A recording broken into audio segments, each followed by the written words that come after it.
రాధికకు విపరీతమైన జ్వరం. ఒకటే కలవరపడిపోతుంది. సీత సీత అంటూ. ఇంట్లోనే డాక్టర్ ట్రీట్మెంట్ ఇచ్చి వెళ్లారు. 2 రోజులు ఉలుకు పలుకు లేకుండా ఉండిపోయింది.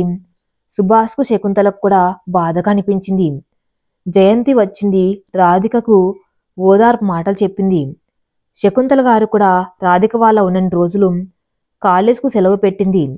రాధిక కొంచెం కోలుకుగానే జయంతి రాధికను సున్నితంగా మందలించింది. ఆ అమ్మాయి అలా అయిపోతుందని మనం కలగన్నామా రాధిక? ఏం చేద్దాం, అలా జరిగిపోయింది. ఏడిస్తే పోయిన వాళ్ళు తిరిగి వస్తారా? నువ్విలా అయిపోతే ఎలా చెప్పు? సుభాష్ శకుంతల గారు ఏమనుకుంటారు? ఈ ఇల్లు నీకు దేవాలయం. వీళ్ళు నిజంగా దేవుళ్ళు. నీ జీవితాన్ని చెక్కదిద్దారు. వీళ్ళను సంతోషంగా చూసుకోవటం నీ బాధ్యత. నువ్విలా ఉండటం నాకు అసలు మాత్రం నచ్చలేదు. ఇక సీతను మర్చిపో. ఇప్పటికే సుభాష్కు 3 రోజుల సెలవైపోయాయి.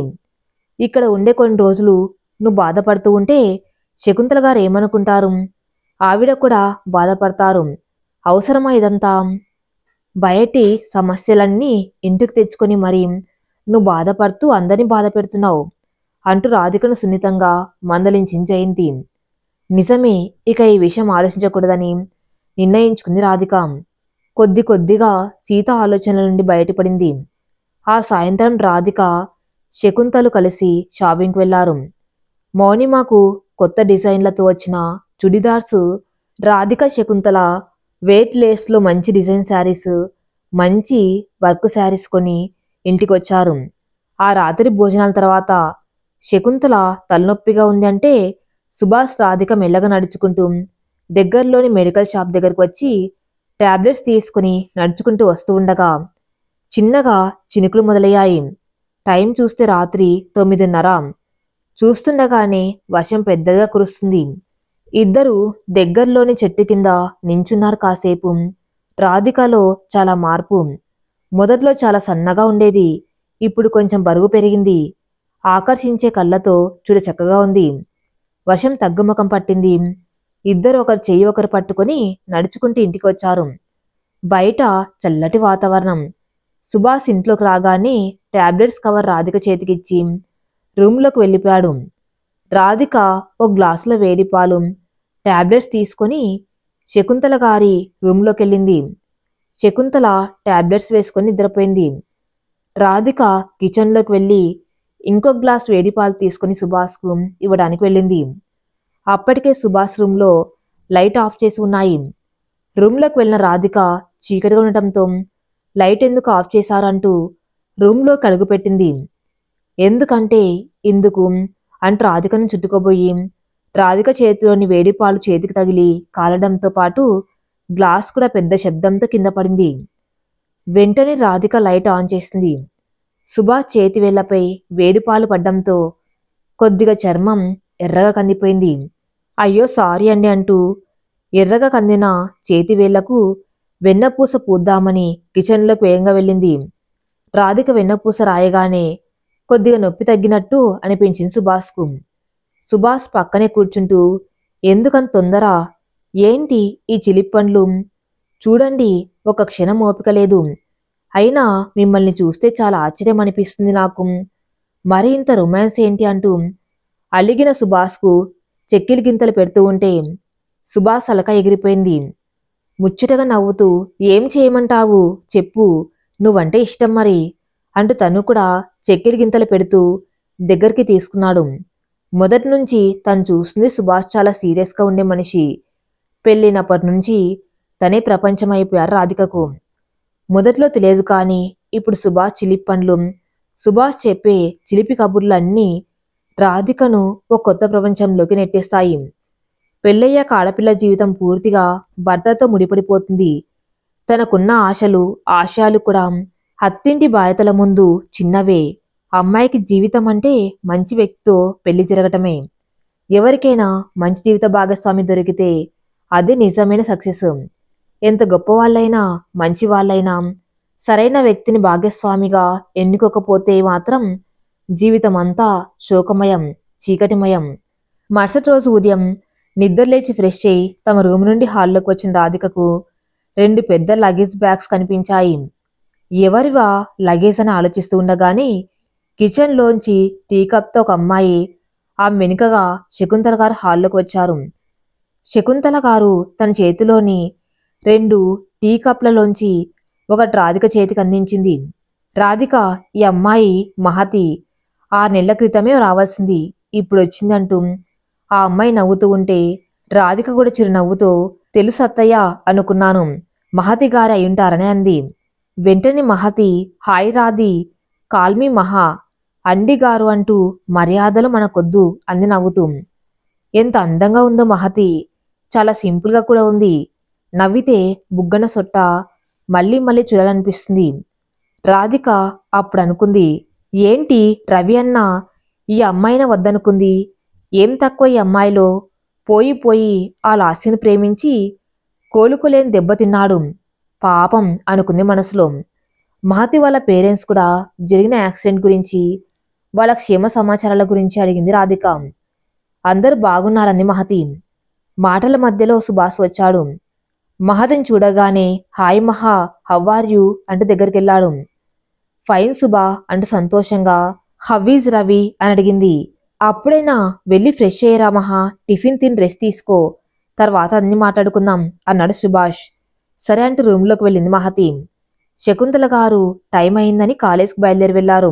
సుభాష్ తన రూమ్లోకి, రాధిక కిచెన్లోకి వెళ్ళింది. అప్పుడే డోర్ దగ్గర ఎవరో వచ్చిన అలికిడి. సుభాష్ హాల్లోకి వచ్చి చూస్తే ఇంట్లోకి వస్తూ నవ్వుతూ కనిపించారు రవీంద్ర. రవీంద్రను చూడగానే ఆశ్చర్యంతో సుభాష్, నేనే వద్దామనుకున్న రవీంద్ర, ఇంతలో నువ్వే వచ్చావన్నాడు. అబ్బా ఆపు, ఎప్పుడొచ్చారు తమరు, నేనే నువ్వు లీవ్లో వచ్చావని తెలిసి ఇంటికొచ్చానన్నాడు. ఇంతలోనే కిచెన్లో నుండి టీ కప్తో వచ్చింది రాధిక. అదేంటన్నయ్యా, 3 రోజుల క్రితం మిమ్మల్ని కలవడానికి వెళ్తున్నానని నాకు కూడా చెప్పి వచ్చాడు మీ దగ్గరికి అంది రాధిక టీ కప్ను రవీంద్రకు అందిస్తూ. టీ కప్ తీసుకుంటూ అక్కడే ఉన్న లగేజ్ బ్యాగ్ వైపు చూసి, ఏంటి లగేజ్, మీరు ఊరెళ్ళడానికి ఇంకా 2 రోజులుంది, మరి లగేజ్ ఏంటి అని అడిగారు రవీంద్ర. వెంటనే సుభాష్, సర్ప్రైజ్, నువ్వు కళ్ళు మూసుకో, నీ కోరికని చూపిస్తాను అన్నాడు. నేను చెప్పేవరకు కళ్ళు తెరవకు మరి అన్నాడు. వెంటనే రవీంద్ర, ఏంట్రా నువ్వు చిన్నపిల్లల వేషాలు, అయినా సరే నీకోసం నువ్వు చెప్పినట్టు చేస్తా అంటూ కళ్ళు మూసుకున్నాడు. వెంటనే సుభాష్ మహతి ఉన్న రూమ్ తలుపు తట్టాడు. తలుపు తెరిచిన మహతి హాల్లో కళ్ళు మూసుకుని కూర్చున్న రవీంద్రను చూసింది. సుభాష్ మాట్లాడకంటూ మహతి చేయి పట్టుకొని రవీంద్ర ముందు నించోబెట్టాడు. కళ్ళు తెరిచిన రవీంద్ర ఎదురుగా మహతి. ఇద్దరూ ఎదురెదురుగా ఉన్నారు. తనని ఎలా రిసీవ్ చేసుకుంటాడో అని ఒకటే టెన్షన్గా ఉంది మహతికి. మహతిని చూసిన రవీంద్ర అందరినీ ఆశ్చర్యపరుస్తూ మహతి చెంప చెల్లుమనిపించాడు. ఆ దెబ్బకు మహతి కళ్ళల్లో నీళ్లు సుళ్ళు తిరిగాయి. వెంటనే సుభాష్ తేరుకొని మహతిని దూరంగా జరిపాడు సీరియస్గా. ఎవరు చెప్పేది వినకుండా సుభాష్ నుండి బయటకు వచ్చేసారు రవీంద్ర. మహతికి చాలా బాధగా అనిపించింది. వేగంగా రూమ్లోకి వెళ్ళి తలుపేసుకుంది. అనుకోని ఈ సంఘటనకు సుభాష్, రాధిక ఇద్దరూ ఒక రకమైన షాక్లో ఉన్నారు. సుమారు 3 ఏళ్ల తర్వాత ఒకరినొకరు చూసుకున్న సందర్భంలో సంతోషంగా ఉంటారనుకుంటే వీళ్ళేంటి ఇలా అని. కొద్దిసేపు మౌనం. మధ్యాహ్నం 2 గంటలకు మహతి రూమ్ నుండి బయటకు వచ్చింది. చేతిలో ఒక లెటర్. మహతి కళ్ళు ఎర్రగా, మొహమంతా కందిపోయింది, ఏడ్చినట్టు ఉంది. సుభాష్ చేతికి లెటర్ ఇచ్చింది రవీంద్రకి ఇవ్వమని. లగేజ్ అక్కడే ఉంచి తను చెన్నై వెళ్తున్నాను అని చెప్పి బయలుదేరింది. సుభాష్ ఎంత బతిమలాడినా వినడం లేదు. బయలుదేరి వెళ్ళిపోయింది. సాయంత్రం 4 గంటలకు రవీంద్ర వచ్చాడు డల్గా. మహతి గురించి అడిగాడు. రే మెంటల్, నీకోసం ఎంత తాపత్రయపడుతుందిరా, కేవలం నీకోసమే ఇంత దూరం వచ్చింది. ఏ రోజైనా మహతి గురించి నువ్వు అడిగావా, తన గురించి కనుక్కున్నావా? కానీ నీ గురించిన ప్రతి విషయం తనకి తెలుసురా. నువ్వు లాస్యను ప్రేమిస్తున్న విషయం తెలిసినప్పుడు కూడా లాస్యతో నీ ప్రేమ సక్సెస్ అయ్యి నువ్వు లాస్యను పెళ్లి చేసుకుని సంతోషంగా ఉండాలనుకుందిరా. నీ ప్రేమ గెలవడం కోసం నిన్నే త్యాగం చేసినంత ప్రేమ పిచ్చిది మహతి. నువ్వు ప్రేమలో మోసపోయావని తెలిసి నీకంటే ఎక్కువగా బాధపడిందిరా. ఎందుకంటే లవ్ ఫెయిల్యూర్ ఎలా ఉంటుందో తనకు బాగా తెలుసు కాబట్టి. అలాంటి మహాతిని కొట్టి అవమానిస్తావా అంటూ ఆవేశంతో ఊగిపోయాడు సుభాష్. మహాతి ఇచ్చిన లెటర్ రవీంద్రకిచ్చాడు. లెటర్ తీసుకుని మారు మాట్లాడకుండా వెనుదిరిగారు రవీంద్ర. అర్జెంటుగా తన ఫ్లాట్కు వచ్చాడు. లెటర్ ఓపెన్ చేసి చదవటం మొదలుపెట్టాడు. డియర్ రవి, ఎప్పటికీ ఒకటే మాట, ఐ లవ్ యూ. బహుశా నా ఊపిరున్నంత వరకు నిన్ను ప్రేమిస్తూనే ఉంటా. నీలో నా పట్ల ప్రేమ లేదైనా నాకు బాధ లేదు. ఎందుకంటే నా మనస్ఫూర్తిగా నిన్నే ప్రేమిస్తున్నాను. నిన్ను కోరుకోవడమే కాదు, నీకు నేనంటే ఇష్టం లేకుంది కాబట్టి నిన్ను నా ప్రేమతో ఇబ్బంది పెట్టను. నిన్ను మర్చిపోలేకున్నా. ఎప్పుడూ నీ జ్ఞాపకాలేం, ఎప్పుడూ నీ ఊహలే. ఎవరిని చూసినా నువ్వేనేమో అనిపించేంత పిచ్చి. నాకు రావాలనుకునే కళ నీదే. నేను వద్దనుకునే దూరం నీ ఎడబాటే. నేను కోరుకునే జీవితం నీతోనే. నువ్వు నా జీవితంలోకి రావాలంటే ఏం చేయాలో చెప్పు. చివరికి నువ్వు నా ప్రేమ నమ్మాలంటే ఏం చేయాలో చెప్పు. నా ఈ ప్రాణాన్ని వదిలేయమంటావా? చెప్పు, ఏం చేస్తే నీతో నా జీవితం ముడిపడుతుందో. నిన్ను మర్చిపోమని మాత్రం చెప్పకు, మర్చిపోలేను. చాలా ఎదురు చూసా నువ్వు వస్తావేమో అని. రాలేదు. నువ్విక రావని తెలుసు. అయినా ఇది నా చివరి ప్రయత్నం. నువ్వు నా మనసులో లేకపోయి ఉంటే హాయిగా వేరొకరితో తాళి కట్టించుకునేదాన్ని. ఇప్పుడు నా మనసులో నీకు తప్ప ఎవరికి చోటు లేదు. ఎప్పటికీ నా జీవితం, నా మనసులో ప్రేమ నీకే సొంతం. నీకు మాత్రమే సొంతం. నీ మనసు మారితే రేపట్లోపు చెన్నైకి రా. రేపు దాటితే ఇక నీకు దక్కను. ఇట్లు మహా. లెటర్ చదివాక విషయం అర్థమైంది రవీంద్రకు. వెంటనే లీవ్ ప్రపోజల్ పంపి చెన్నైకి బయలుదేరాడు. ప్రయాణంతో అలసిపోయాడు. నిజానికి లాషిత ప్రేమ విషయంలో దెబ్బతిన్నాకనే తెలిసొచ్చింది. నిజమైన ప్రేమ ఎలా ఉంటుందో, తను మహతి ప్రేమ కాదని ఎంత బాధపడ్డాడు అని. చాలాసార్లు మహతిని కలుద్దామనుకున్నాడు. కాని మనసులో ఏదో సందేహం. అప్పుడు ప్రేమించింది ఇప్పుడు తన్ని మర్చిపోయిందేమో అని. ఇన్ని రోజులు మహత్తో మాట్లాడలేదు, కానీ తనకి తెలియకుండా మహతికి సంబంధించిన అన్ని విషయాలు తెలుసుకుంటూనే ఉన్నాడు. మహతి తిరుపతిలో ట్రైన్ దిగినప్పటి నుండి తన్ని ఫాలో అయ్యాడు. సుభాష్ వాళ్ళ ఇంటికి మహతి వెళ్ళటం చూశాకనే కొద్దిసేపు ఆగి తను కూడా వెళ్ళాడు. కాని తనను అవాయిడ్ చేసిందనే కోపంతోనే చెంప చెల్లుమనిపించాడు. ఇప్పుడు మాత్రం వదిలే ప్రసక్తే లేదు. ఎలాగైనా బతిమలాడి తన్నే పెళ్లి చేసుకోవాలి. తప్పుతుందా అనుకుంటూ మహతి వాళ్ళ బామ్మగారింటికి వెళ్ళాడు. ఇంట్లో నిశ్చితార్థం పనులు జరుగుతున్నాయి. అది కూడా చాలా సింపుల్గా అరేంజ్ చేసినట్టున్నారు. వాకిళ్లకు తోరణాలు, పెరట్లో వంటలు చేస్తున్నారు. బంధువుల హడావిడి. రవీంద్రకు కళ్ళల్లో సన్నటి నీటి పొర. ఏంటిది, ఒక చెంపదెబ్బ కొట్టినానని ప్రేమ లేదనుకుంటుందా? తేల్చేయాలి అంటూ వేగంగా ఇంట్లోకి నడిచాడు. ఇంట్లో అందరు కూర్చుని ఉన్నారు. మధ్యలో పురోహితుడు. అందరికి మధ్యలో మహతి పసుపు రంగు పట్టుచీర, ఒంటి నిండా బంగారు నగలు, పూల జడతో దేవకన్యలా ఉంది. వెంటనే ఇదిగో అబ్బాయి వచ్చేశాడు, ఇతనే పెళ్లి కొడుకు అంటూ ఎవరో మాటలు. మహతికి ఎదురుగా రవీంద్ర తల్లిదండ్రులు. రా రవి, త్వరగా పెళ్లి బట్టలు మార్చుకొనిరా అంటూ పెళ్లి బట్టలు చేతిలో పెట్టారు. రవీంద్ర ఆశ్చర్యానికి అడ్డుకట్ట వేస్తూ, అన్ని విషయాల తర్వాత మాట్లాడుకుందాం. పెళ్లికింకా 1 గంట మాత్రమే సమయం ఉందన్నారు. అంతే, రవీంద్ర రెడవ్వడం, మహతి మెల్లో తాళికట్టడం జరిగిపోయాయి. అందరిలో సంతోషం, ముఖ్యంగా మహతికి. రవీంద్ర మహతి పెళ్లి తర్వాత ఇంట్లో ఆనందం. ఇక్కడ ఏం జరిగిందంటే, రవీంద్రను మర్చిపోలేని మహతి రవీంద్రకు సంబంధించిన విషయాలు ఎప్పటికప్పుడు తెలుసుకునేది. లాస్య మరణంతో రవీంద్ర బాధలో ఉన్నాడని అర్థమైంది. అదే సమయంలో మహతి రవీంద్ర తల్లిదండ్రుల్ని కలిసింది. రవీంద్ర పట్ల తనకున్న ఇష్టాన్ని తెలిపింది. ఎలాగూ రవీంద్రకు మంచి అమ్మాయిని చూసి వాళ్ళ తల్లిదండ్రులు పెళ్లి చేస్తారు. ఆ పెళ్లి ఏదో రవీంద్రతో జరిపించమని అడిగింది మహతి. మహతిని వద్దనేంత కారణాలు రవీంద్ర తల్లిదండ్రులకు కనిపించలేదు. మంచి అమ్మాయి, చూడ చక్కగా ఉంది, పెద్దలంటే గౌరవం, అన్నిటికి మించి రవీంద్రను ప్రాణం కన్నా ఎక్కువగా ప్రేమిస్తుంది. మహతి అమ్మ నాన్నలకు చెప్పి పెళ్లి ముహూర్తాలు పెట్టుకున్నారు. అందుకే మహతి ఎక్కువ లగేజ్తో తిరుపతికి వచ్చింది. మహతికి రవీంద్రకి కామన్ ఫ్రెండ్ సురేఖ. తను మహతికి కొలిక్ కూడా. సురేఖ ద్వారా మహతి విషయాలు తెలుసుకునేవారు రవీంద్ర. ఒకరోజు సురేఖ రవీంద్రకు మహత్ అంటే ఇష్టముందని, మహతి విషయాలు అన్ని తన ద్వారా తెలుసుకున్నాడని మహత్తో చెప్పింది. అప్పుడే మహతికి రవీంద్ర తనను కాదనడు అని నమ్మకం వచ్చింది. వెంటనే రవీంద్ర తల్లిదండ్రులను కలిసింది, వారిని ఒప్పించింది. రవీంద్ర మనసులో మహత్ అంటే ఉన్న ఇష్టం బయటపడింది. పెళ్లి జరిగింది. ఇప్పుడు రవీంద్ర మహత్ జీవితం సంతోషంగా మొదలైంది. మౌనిమ చదువు పూర్తయింది. ఢిల్లీలోని అతిపెద్ద హాస్పిటల్లో జాబ్లో జాయిన్ అయింది. ఆ హాస్పిటల్ అధిపత రాహుల్ చాలా చిన్న వయసు వ్యక్తి, యంగ్ అండ్ డైనమిక్ పర్సనాలిటీ. ఆ హాస్పిటల్లో జాబ్లో సెలెక్ట్ అయ్యి జాయిన్ అవ్వటం అదృష్టం అంటారు అందరూ.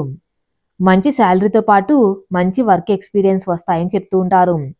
మౌనిమ ఎటువంటి జాబ్ అప్లికేషన్ ఇవ్వకుండానే హాస్పిటల్ నుండి జాబ్కు సెలెక్ట్ అయినట్టు జాయిన్ అవ్వాల్సిందిగా లెటర్ వచ్చింది.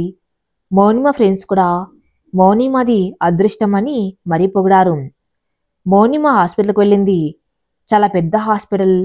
మొత్తం ఒక పెద్ద హాస్పిటల్ బిల్డింగ్తో పాటు స్టాఫ్కు సంబంధించి 2 అపార్ట్మెంట్స్, పేషెంట్స్ సంబంధించి 150 గదులతో ఒక అపార్ట్మెంటు, చాలా అత్యాధునిక టెక్నాలజీతో నిర్మించబడి ఉంది. హాస్పిటల్లో ఎంటర్ అయి రిసెప్షనిస్ట్కు లెటర్ ఇచ్చింది. ఆ లెటర్ చూడగానే రిసెప్షనిస్ట్ చిరునవ్వుతో 2 నిమిషాలు వెయిట్ చేయమని చెప్పి రాహుల్ పర్సనల్ సెక్రటరీ సయేసాకు కాల్ చేసి మౌనిమ వచ్చిన విషయం చెప్తుంది. ఇంపార్టెంట్ మీటింగ్లో ఉన్న రాహుల్ మౌనిమ వచ్చిన విషయం తెలుసుకుని మీటింగ్ను అక్కడితో ఆపేసి సయేసాతో మౌనిమను తన ఛాంబర్కు రమ్మని చెప్తాడు. రాహుల్ రూమ్లోకి ఎంటర్ అయింది మౌనిమ. హాస్పిటల్ హెడ్ అంటే ఏదో 60 సంవత్సరాల వయసు ఉంటుందనుకుంది. రాహుల్ జస్టు 25. విశాలమైన ఆధునికత రూమ్లో అనుకోగా కనబడుతుంది. రాహుల్ ఎదురుగా ఉన్న చైర్లో కూర్చోమంటూ చిరునవ్వుతో చైర్ను చూపించారు రాహుల్. మౌనిమ కుటుంబం గురించి అడిగాడు. మౌనిమ ఆశ్చర్యపోయింది. జాబ్కు సంబంధించి అడుగుతాడనుకుంటే తన ఫ్యామిలీ గురించి అడుగుతున్నాడేంటి అని. ఆ రోజు నుండే జాబ్లో జాయిన్ అవ్వమన్నాడు. జాబ్లో జాయిన్ అయినప్పటి నుండి మౌనిమకు అక్కడ ప్రత్యేక సౌకర్యాలు దొరుకుతున్నాయి. సయేస మంచి ఫ్రెండ్ అయింది మౌనిమకు. సయేస తల్లి చిన్నప్పుడే సినిమాల మీద పిచ్చితో సినిమాలో నటించాలని ముంబైకి చేరుకుంది. అవకాశాలు రాకపోగా ఆమెను నమ్మించి 2 వ్యక్తులు ఆమెను వ్యభిచార కూపంలోకి నెట్టేశారు. అక్కడే పుట్టిన సయేస మంచి చదువు చదివింది. విశాల హృదయంతో సయేసకు మంచి ఉద్యోగం కల్పించి సొంత సోదరుల బాధ్యత తీసుకున్నారు రాహుల్. అదే హాస్పిటల్లో ఉద్యోగం చేస్తున్నాం. కైలాస్తో పెళ్లి జరిపించాడు. వారం రోజుల్లో మౌనిమ అక్కడ ఉద్యోగానికి అలవాటు పడింది. రాహుల్ మౌనిమను పిలిచి మరుసటి రోజు అక్కడికి దగ్గరలోని మురికివాడలో ఉచిత వైద్య శిబిరం ఏర్పాటు చేసి నిర్వహించే బాధ్యతను మౌనిమకు అప్పగించాడు. సీనియర్ డాక్టర్స్ను కూడా కాదని కొత్తగా జాయిన్ అయిన మౌనిమకు ఈ బాధ్యత అప్పగించడం కొందరికి కంటగింపుగా మారింది. నిషా, విదీప్, సాకేత్ ముగ్గురు ఒక టీం. వీళ్ళలో మంచి కంటే కూడా చెడు ఆలోచనలోనే ఒకే టీంగా ఉంటారు. వచ్చి రాగానే కొద్ది రోజుల్లోనే మౌనిమ రాహుల్ చాలా క్లోజ్ ఫ్రెండ్స్ అయిపోయారు. రాహుల్ మౌనిమ విషయంలో పర్సనల్ కేర్ తీసుకునేవాడు. రాహుల్ ఇంటి నుంచి వచ్చే భోజనం రాహుల్తో పాటు సయేస, మౌనిమ కలిసి భోంచేసేవారు. అంత చనువు ఏర్పడింది. మురికివాడలో ఏర్పాటు చేసిన వైద్య శిబిరం కార్యక్రమం బాగా క్లిక్ అయింది. టీవీ, న్యూస్ పేపర్లో కూడా ఈ విషయం ఫోకస్ అయింది. రాహుల్కు స్వయాన ఆ రాష్ట్ర ముఖ్యమంత్రి నుంచి ప్రశంసలు అంతాయి. ఆఫీస్ మీటింగ్లో స్టాఫ్ అందరికీ పార్టీ ఇచ్చారు రాహుల్. మౌనిమను ప్రత్యేకంగా పొగిడాడు. నిషా టీం మౌనిమను టార్గెట్ చేశారు. అందుకు ప్లాన్ వేశారు. నిషా బర్త్డే పార్టీ ఉందని ఖచ్చితంగా రావాలని మౌనిమను ఇన్వైట్ చేశారు. రాహుల్ అర్జెంట్ పనుల వల్ల పార్టీకి వెళ్ళలేదు. సాయేష, మౌనిమ వెళ్లారు. పార్టీ ఆలస్యంగా మొదలైంది. మౌనిమను ఎక్కడ ఒంటరిగా వదలకుండా సయేస అంటిపెట్టుకుని ఉంది.